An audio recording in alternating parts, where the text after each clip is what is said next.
You're listening to Fintechs, a podcast that explores the innovations and challenges in Canada's fintech landscape. My name is Sue Britton. I'm the CEO of Firefly Growth and an entrepreneur with over 30 years of experience in the financial industry. I also serve on the FinPay committee, and I'm an advisor for Holt Exchange. Join us as we sit down with industry leaders, trailblazers, and pioneers to discuss their journey, the evolution of fintech, and what's next for Canada's ever-dynamic fintech ecosystem. Welcome to another edition of Fintechs A, and today I'm very pleased to be welcoming Matías Maciel, who's a co-founder of Rextie and country manager for Canada of Rextie. Am I pronouncing the company name right? Is it Rextie? Perfect. Yeah. Awesome.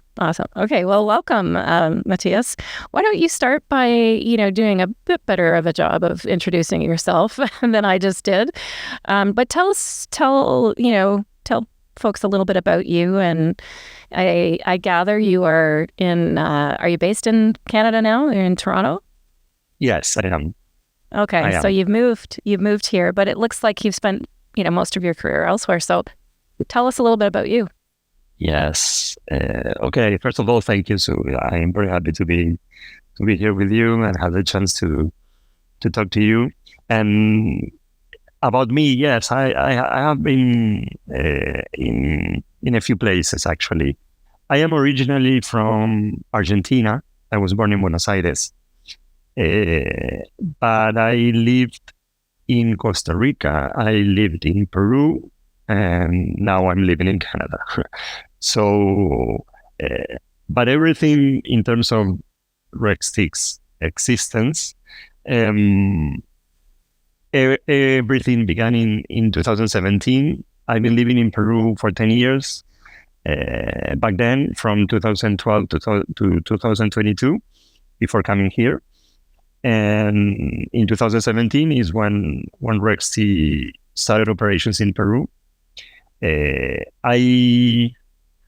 come from the world of finance, you may say. I started my bachelor degree is in corporate finance, and I've been working in the financial services industry basically my entire career. First of all, in Fitch Ratings, the credit rating agency, in Argentina, and sometime in Costa Rica. That's when I had my experience living in Costa Rica for almost 2 years. And then I moved to Western Union, another financial services industry, in Argentina. And then I continued my experience in Western Union in Peru. And my last position there was regional CFO for Peru, Chile, Bolivia, and Ecuador. This is 4 countries in South America. So, wow. and then, when I exited Western Union, I met my co-founders, Mateo and Claudia, who are living in Peru. And yes, I joined the team as one of the co-founders. So, wow. Yeah. And where did the idea for Rextie come from? Like, when you were in that mode of co-founding the company, what was the big problem you guys were trying to solve? Yes, basically, when I joined the company, they were already operating for around 5-6 months in Peru. Mm-hmm. And the original idea came from one of the co-founders, Mateo, who is from Spain, but he married Claudia, who is from Peru, and that's the reason why Mateo was in Peru. But when they got married, he moved to Peru, and he was working remotely for actually I think a Canadian company or British company. But the thing is, he needed to sell the salary every month and to convert it to the local currency, which are soles in Peru. Okay. So he had to go through the whole really bad experience back then of having to exchange money. And what he usually, and most of the people did at the time, was going to the bank, to the branch, doing the whole line, which of course it never is empty. You have a lot of people in front of you, so before you. So it's the idea is to get the US dollars and then go to the street, literally in the street, in the corner, and exchange money with someone. And once you get the local currency, then go back to the branch and do the whole line again, and to deposit the local currency because, you need the money in the bank. So it was it's insane. It was insane. And actually for some people, it still is. But oh my gosh, I can't even imagine. It's a pain. It's a pain. It was a very important pain, and that's why he is a software engineer, so he tends to think about things in terms of how technology can help to improve this and how to improve that. And in his case was we have to use technology to make this whole experience better. And how it's he came up with the idea of having a digital platform where you can buy and sell US dollars 100% online, not needing to go to any branch. And that's the concept of Rextie, Wow, that's so interesting.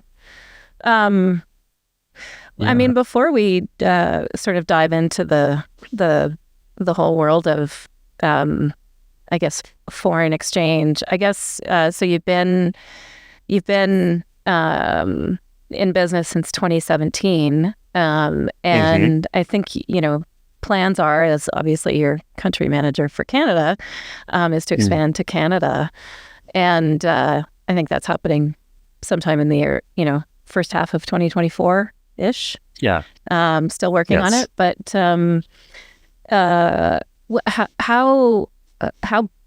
what was your growth trajectory like since until then? Like, have you how much have you been able to sort of grow the business? I guess in Peru or in other parts of the world? Just by thinking about the whole experience and how it was back in 2017, you can imagine that having a solution that can help you avoid all that and do everything more efficiently and comfortably, of course, and even safe, more safe. You needed to exchange money with a stranger in the street where you can get from fraudulent money or false bills. So the experience was very unsafe, and now doing everything digitally via internet, from the living room, from your office, from even wherever you are. So thinking about that can tell you or can give you an idea of how well perceived was having a solution that can help you avoid that. So at the beginning in 2017, we ended up that year trading $15 million US, and the next year we traded $120 million, so almost 10 times, or around 8, 9, 10 times the volume. And then the next year we traded $400 million. And then the next year we traded $800 million. And the next year, 1.2 or $1.1 billion. So now we have surpassed the $5 billion since we started counting, since 2017. So the growth was exponential, and because there was a clear and evident pain that we were solving, both for companies which is our main focus, the small and medium companies, and for individuals as well, So actually, we started a trend in Peru, especially, where a lot of other companies that trying to copy the business model, not with so much technology into the whole process, but right now in Peru, you have between 25 and 30 digital platforms that trying to mimic what we were doing since the beginning. Wow. We are the number one in terms of volume by far, actually. But there were a lot of other companies that are trying to sell the same idea, sell the same concept. So that's like a clear proof of how much value we added to that public. Yeah. I mean, when you describe having to, literally go out into the street to exchange a currency, it sounds, so, pardon the use of the word, but foreign to our experience here in Canada. And maybe that's where we could, segue a bit. But is your value proposition, has it evolved to, because obviously, as you've described, it sounds like you're one of the first, if not the first, digital platform to enable this in Peru. But now, from a little bit that I've read, it sounds like part of your, differentiator is the transparency with which you facilitate foreign exchange. Have I got that right? Maybe you could expand on that a little bit. Yes, absolutely. Yes, I mean, the transparency and specifically how we understand this, like a more, when you look at the foreign exchange service, traditionally the big corporations have a very good service, or get a very good service from the incumbents, from the financial institutions, the traditional financial institutions, the banks, credit unions.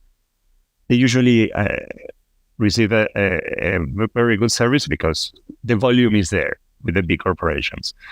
But when you think about the small and medium companies, it's not the same thing. So, and what we found out is that they experience practically the same pain points that the SMEs in Peru have.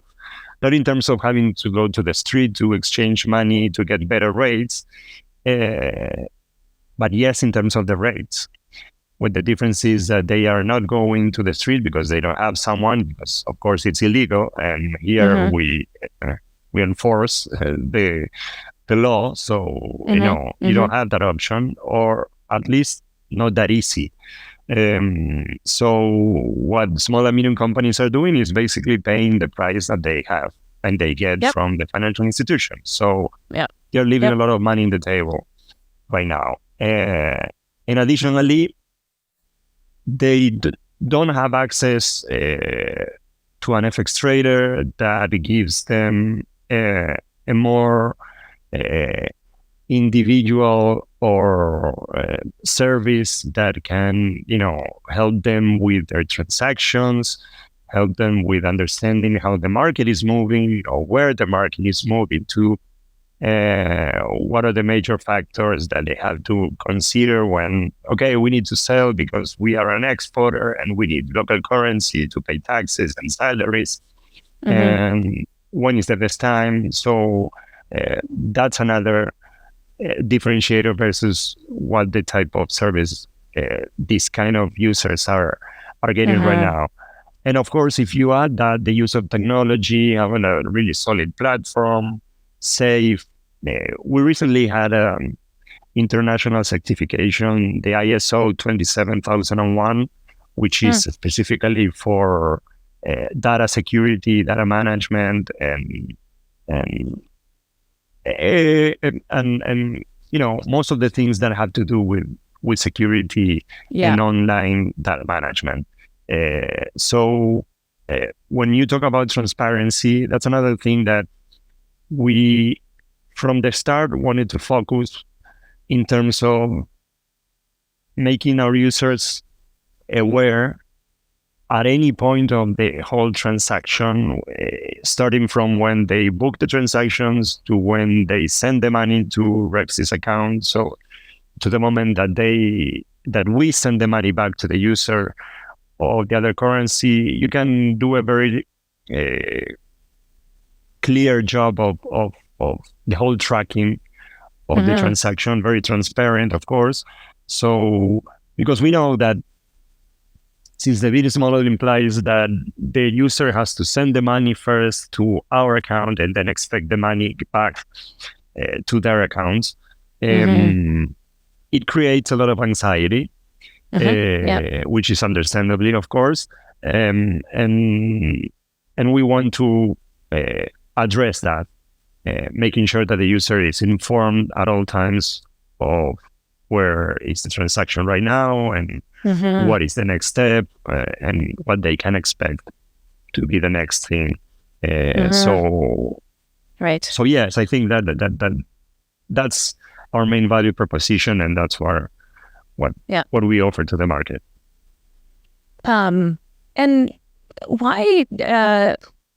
Can you give me a sense of why you guys have decided to expand and try and open up the Canadian market?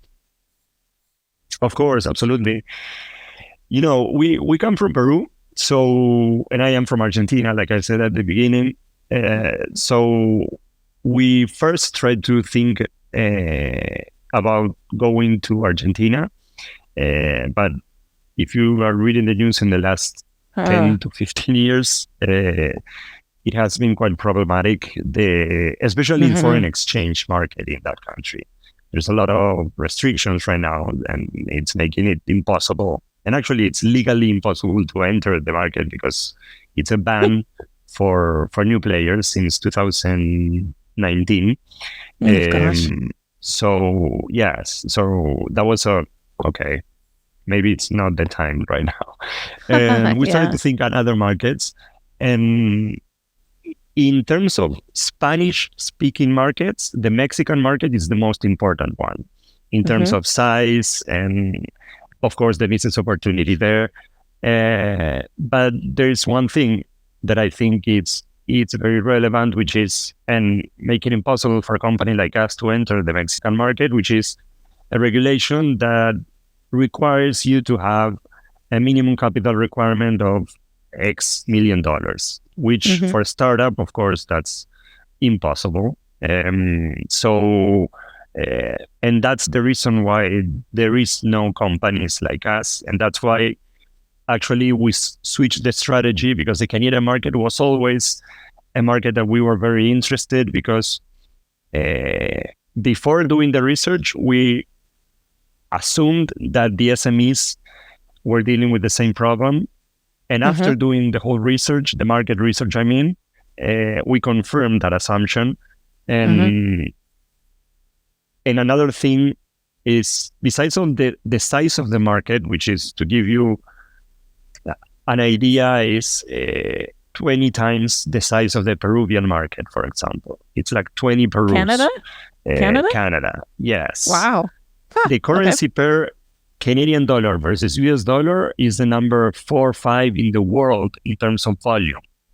And that has a lot to do with the relationship between Canada and the US, the foreign trade, of course. So there's a huge market volume there, or here, actually.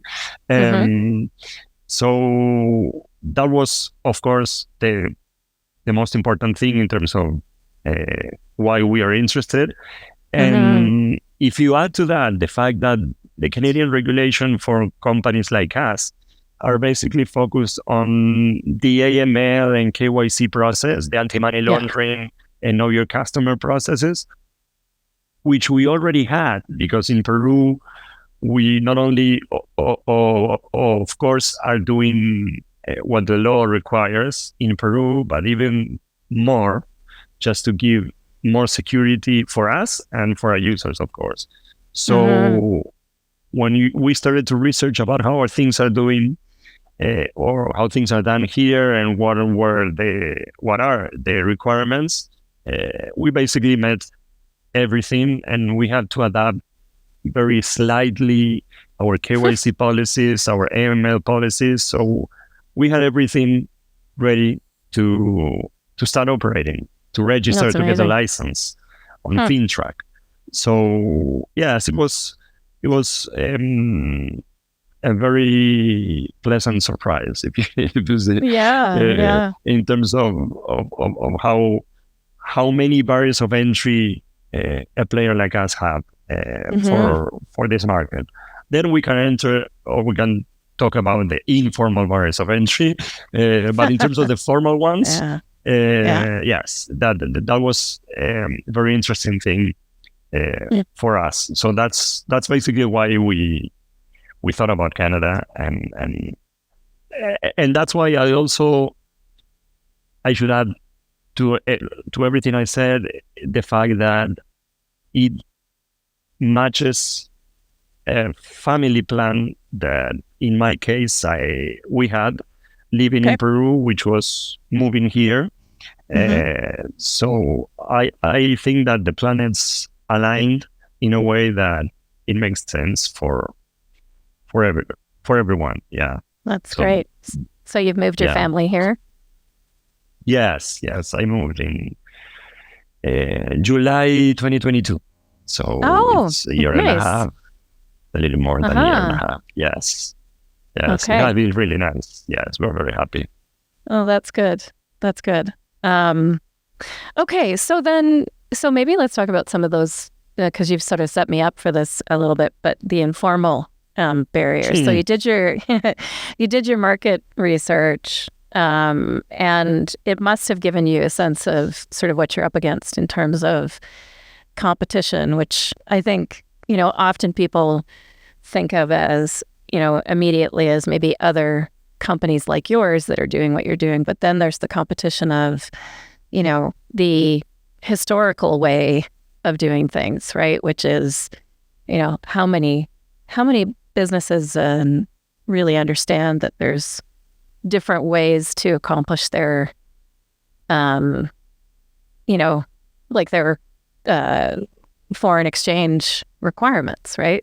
And how many are, sort of falling back on, the financial institutions and the way that they've always done things. So, so what did you find?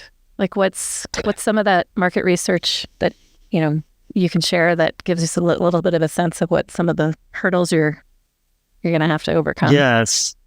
Well, I would say that mainly the informal barriers of entry didn't come up on the market research, was something that, of course, and inevitably, I would have to face once we were here and started to have conversations with the banks, basically, and financial institutions, because our business model is based on bank account transfers. The user that logs into Rextie and books a transaction have to send the money through a bank account to our bank account. And once we get the money from the user, we send the counterpart to the bank account of the user, the other bank account of the user in the other currency, or USD or CAD. So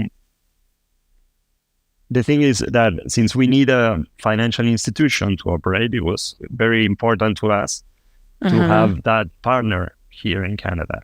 And what we found out is that it's not that easy.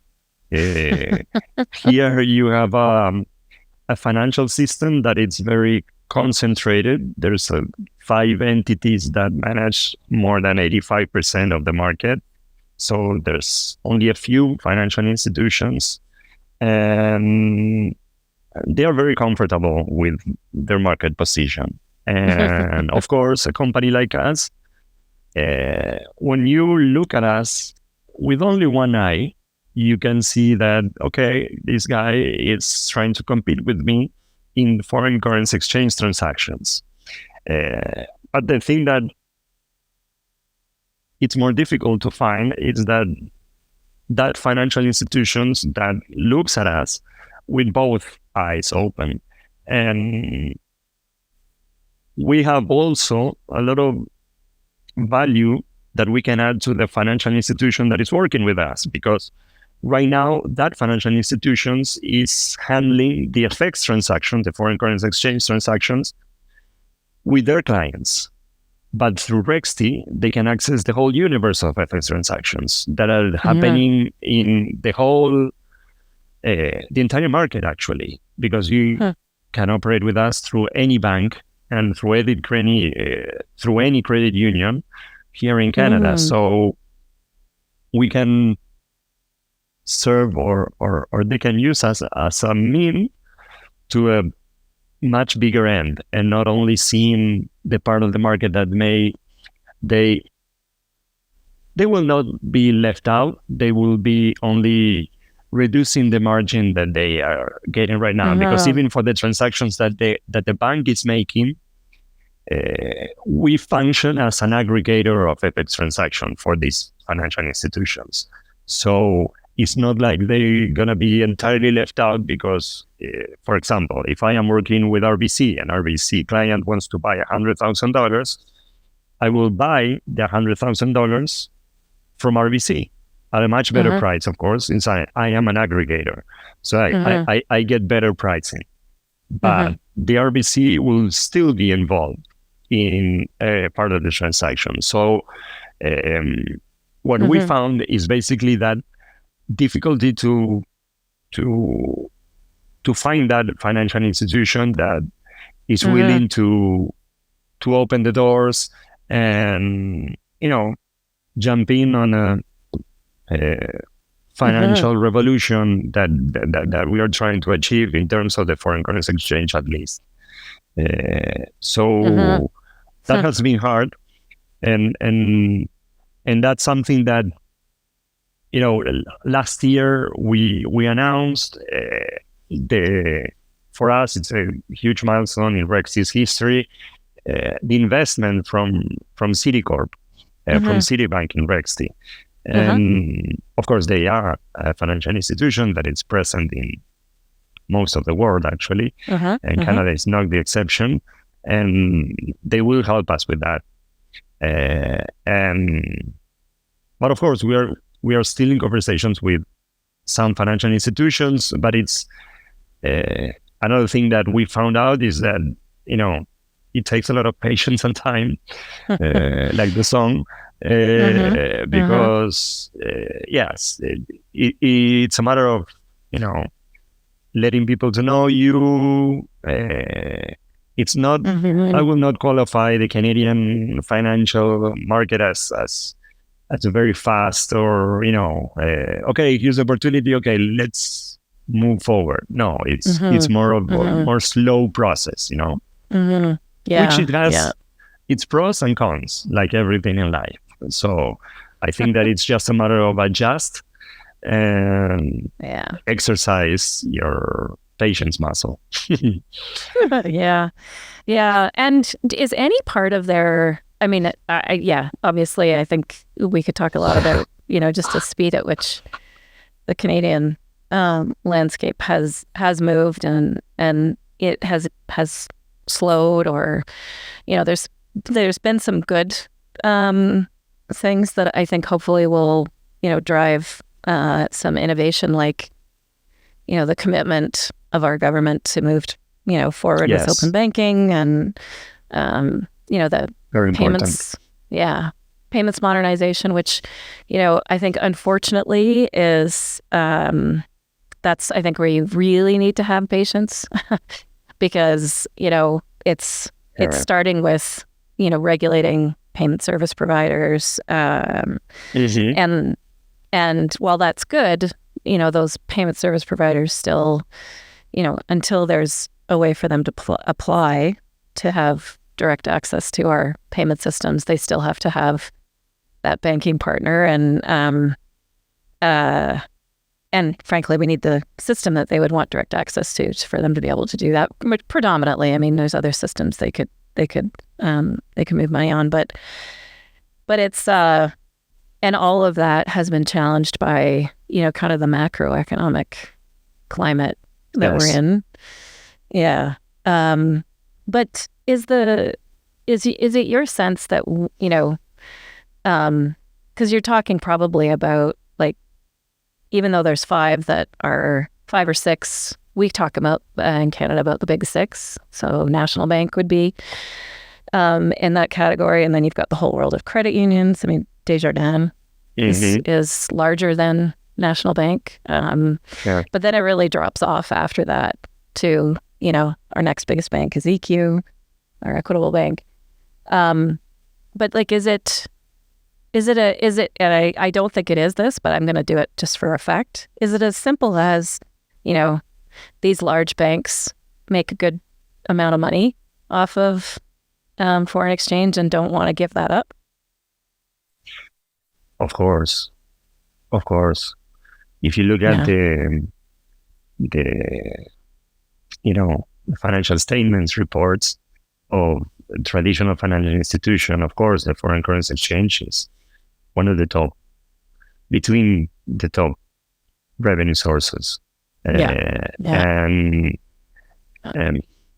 yes, and then I would say that the point here is that most of that revenue source comes from the big corporations, which, of course, we're talking about a company that trades hundreds of millions of dollars every month, because, they need to, because they are multinational and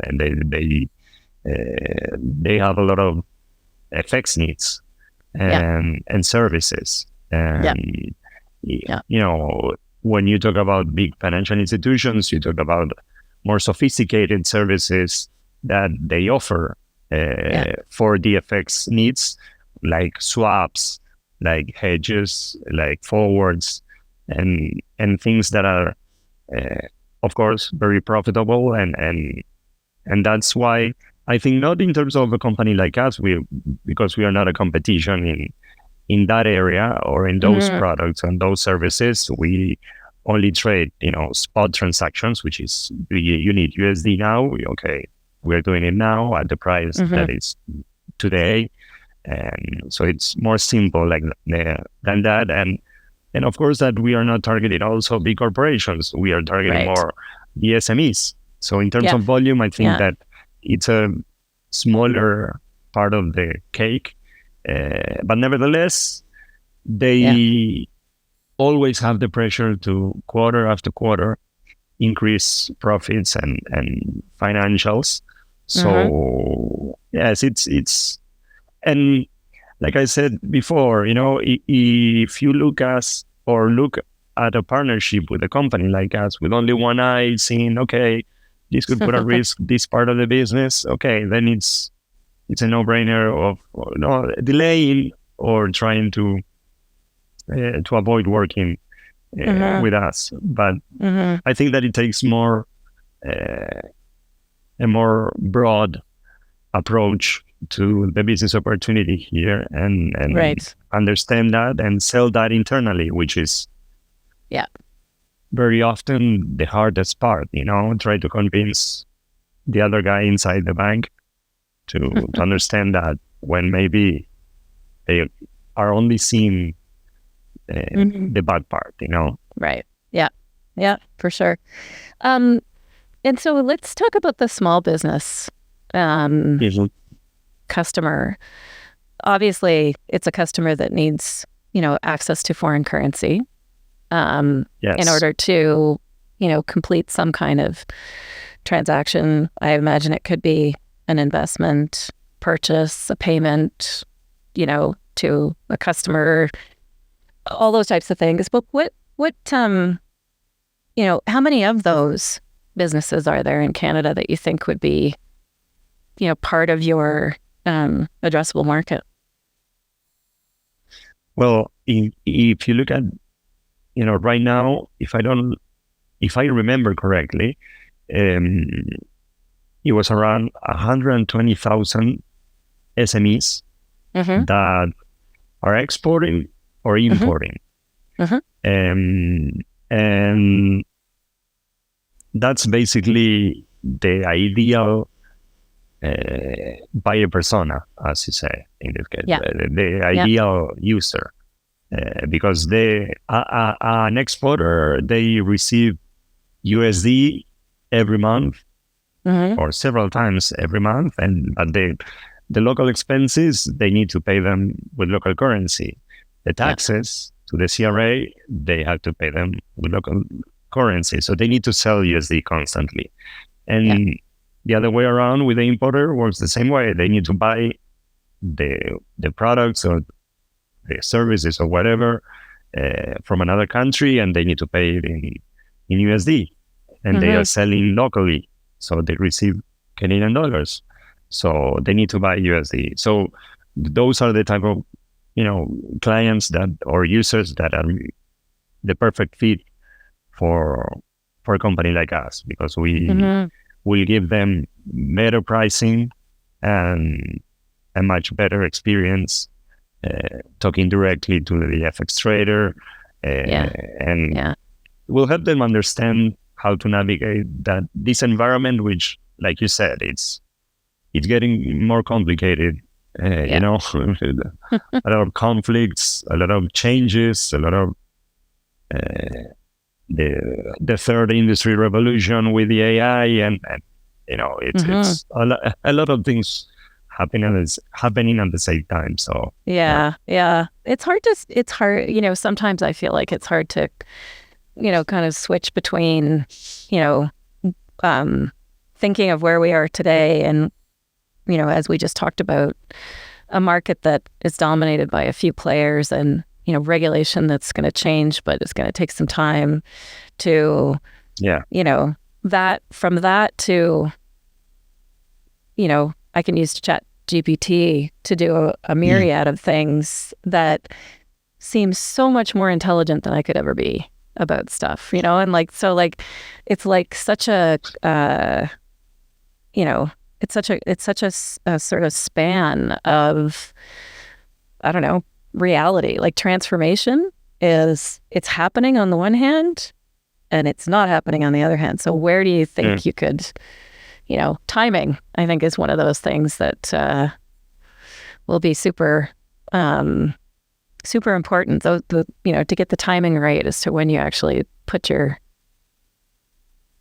product in the market, if you're trying to actually capitalize on that new side. Absolutely. Interesting. And you mentioned something that is very interesting, because when you said, or you talked about the improvements that the financial system in Canada needs to put in place as soon as possible, you mentioned a regulation for the payment processors and the real-time rails, the payments in real time.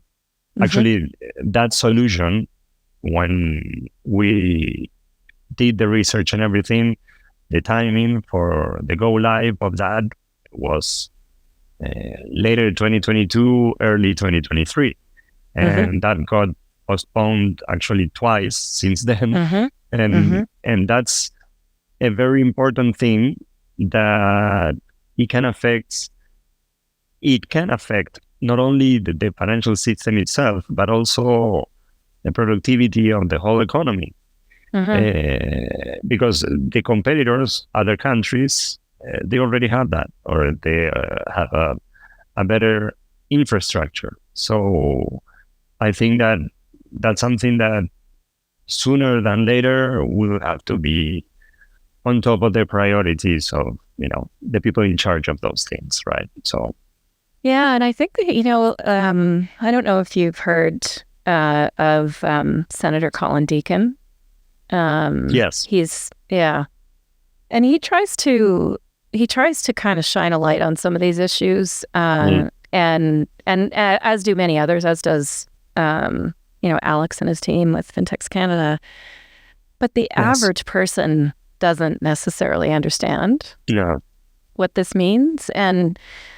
But to your point, as a business owner, if you're in the business of providing your goods and services outside of the country in Canada, you know, understanding what you're up against in terms of, the experience that they could have with an alternative, is, yeah.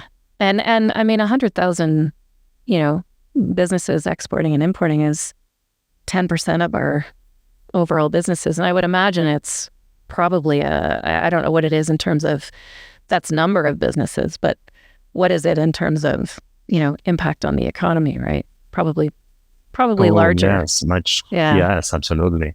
Yeah.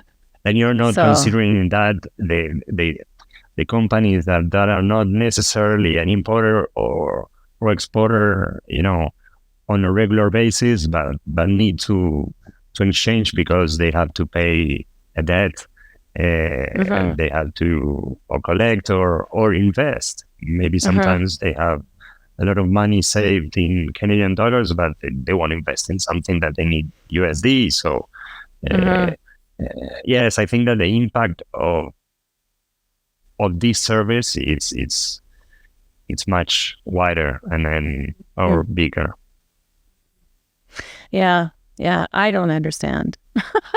I've had a little bit of and I like to think I understand. I'm certainly not the average Canadian in terms of my understanding of fintech, but even just I've worked with folks in recently in Bogota, for example, and I have to pay them in U.S. currency, and several times now the fluctuation in what I pay them per month is in the hundreds and hundreds of dollars from one month to the next, based on when I go and make that transaction. And it's like, how do you plan for that? I'm not probably the average customer, but or you're another example that comes to mind that I was just talking to somebody about is you're making an investment in a company, but the investment needs to be in US dollars. As a Canadian company, you're looking at that from one day it could be $1 million and the next day it could be $1.3 million. That's a lot of money from a from a currency exchange perspective to fluctuate. And we have when you mentioned the impact, but we have an estimate that for the average SME, you're talking about a saving in an annual basis of $25,000, $30,000 only I can by totally see that. Yep. switching a provider for the average SME.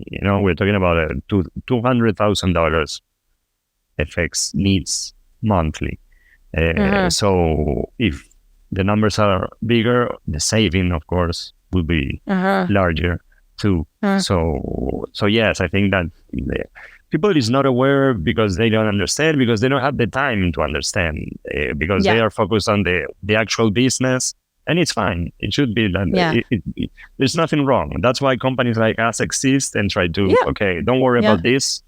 We got you covered, Yeah. No, but it's true. I mean, if you could, the very simple, call to action is if you have a need for foreign, currencies and the amount of 200,000, we can save you 25%. I would think you'd have a lineup.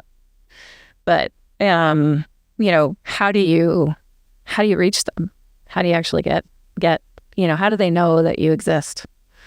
And obviously you've got to, get across the hurdle of having a banking partner. But what have you thought in terms of your go-to-market strategy as to how you do that? Well, our idea is, of course, finding that financial institution, which, of course, with City's investment right now, that's kind of solved at least. And then, but we are still in conversations with other financial institutions that are, in the process of considering working with us. So hopefully that ends well. And that's what will allow us to actually, both Citibank and the name of these financial institutions are important enough to project a little sense of course, of trust, or a sense of security, which for financial service, of course, absolutely, it's one of the most important things. Because nobody cares here about the fintech from Peru, and I can tell, okay, but there's 1,000 companies Rextie has. We trade millions, hundreds of millions of dollars every month. Okay, but you're not here. I don't know you, so right. You have to prove yourself, and that's fine, and we are totally okay with that. But then, speaking about the go-to-market, there's a lot of corporate associations, like the Board of Trades, chambers of commerce of different industries, chambers of commerce from different countries. Because, for example, the Peruvian Chamber of Commerce, okay, there's a lot of companies that operate in Peru and in Canada that, of course, have a lot of foreign trade, and going to other chambers of commerce and participating in events.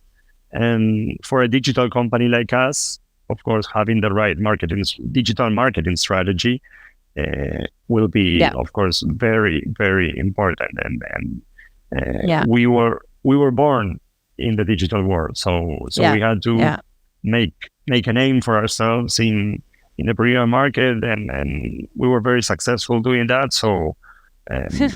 And here in my case specifically, we participated in several accelerators like cool. Global Startups, Fintech Cadence, Acceleration Plus. So those gave me a lot of networking, and helped us to understand the Canadian user, because of course it's different. The language is different. The keywords have to be different. So that's a very important thing to consider and to take into account. Yes, definitely. Well, that's very interesting. Have you spent any time, with the likes of EDC, BDC, our trade commissioner network? I mean, it seems like there's a lot of deals that flow through those organizations, but also just relationships and so on.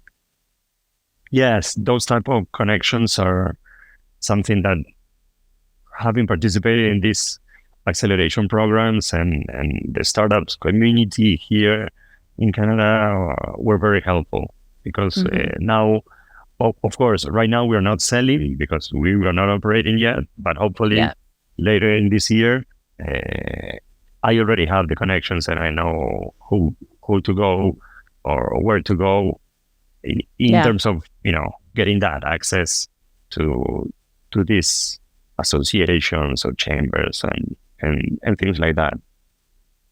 Great. It'll be interesting to see. I mean, that when I meet companies like yourselves, often you kind of come away with a perspective on their ability to make it, right? And that's when you're entering a new market, and sometimes it's an amazing product and a clear leader who has experience. Sometimes it's, I don't know, a huge gap in the market and a great partnership with someone who's going to help sort of launch them. It sounds like in some ways your sort of starting story in Peru, and then your sort of more careful but also like sort of strategic look at the market and entry into Canada is going to be your success story. Because as you mentioned, I think, I don't know how many companies there are in Canada that are trying to do this, But it's the company with the right strategy and the right approach and the right partners that's gonna make it. Yeah, absolutely. Interesting. Yeah, that's why for us it was a huge milestone, and like I always say, it was a game changer having CD as part of our team, and they will be very important and for us in terms of leveraging a lot of being able to get a better service, more sophisticated, and to expand to other countries as well. So that makes things a little bit more easier for us. Yeah, for sure. Is there anything else you want to share about your city? The investment from Citi and the partnership as it relates to, how that translates into, your Canadian strategy that we haven't talked about? No, I think we mentioned the most important part. I think that they, like I say, they will be critical for us to being able to start operating here. Worst case scenario, we already have a partner that can give us what we need. And they, of course, are very interested in also expanding to other countries as well, starting with Mexico, actually, which, of course, they are present, and they already have the license and everything. So it will be much easier for us to start there. And like that, I always think that the sky is the limit when you are partnering with the right people and they have interests that are very aligned in terms of, as you know, CD is going away from the segment of the market that we are targeting. So we are very, our strategy is very aligned and complements their strategy. So I think that's one of the reasons, or one of the most important reasons why they chose us to be that vehicle. Yeah. So, right. Because a good customer to have. Exactly. Yeah. If you see the Canadian example, they are what we call in Argentina a second floor banking institution, where you don't have branch to everyone. It's more focused on corporate sectors, on big corporations, and that's what they are doing, but they are not targeting the segment of the market that we will be. Right. So the small businesses. Yes, I think it's a very good and intelligent partnership that hopefully will be very successful here in Canada as well. Yeah, that's great. Well, why don't we wrap up? Is there anything else you wanted to, sort of share? Obviously, you're part of Fintechs Canada, and you'll be, I'm sure, launching soon.